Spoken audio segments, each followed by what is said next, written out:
Бараме слобода за неправедно притворените, да запрат хајките и местенките, притисоците и заплашувањата. На Македонија е потребно обединување, реформи и инвестиции, нови работни места, порача синоќа лидерот на ВМРО ДПМН Никола Груевски во своето обраќање пред владата до учесниците на протестниот марш за поддршка на приведените во врска со настаните во собранието од 27 април. Дојдовте заеднички да го искажиме нашето незадоволство од неправдите во Македонија.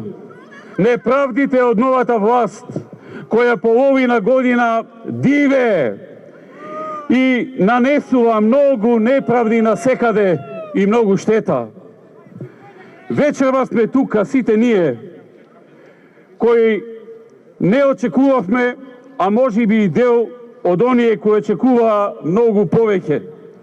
Многу повеќе од оваа марионетска влада, која дојде на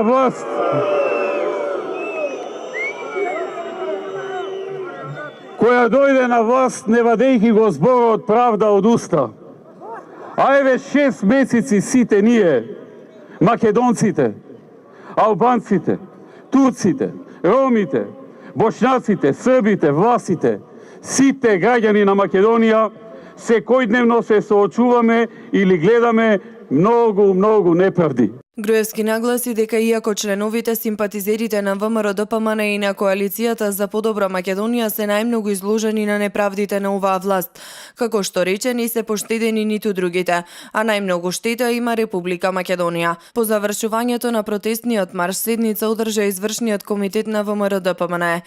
Договорено е да биде свикан вонреден партиски конгрес на 23 декември. На конгресот ќе биде разгледана оставката на лидерот Никола Груевски, што тој најави пред неколку дена. Од ВМРО ДПМН најавија и нови протести. Од партијата велат дека нема да се откажат се додека не ги ослободат неправедно приведените лица за собраниските настани од 27 април и се додека не запре, како што рекоа, политичкиот прогон и реваншизам кон членството на ВМРО ДПМН.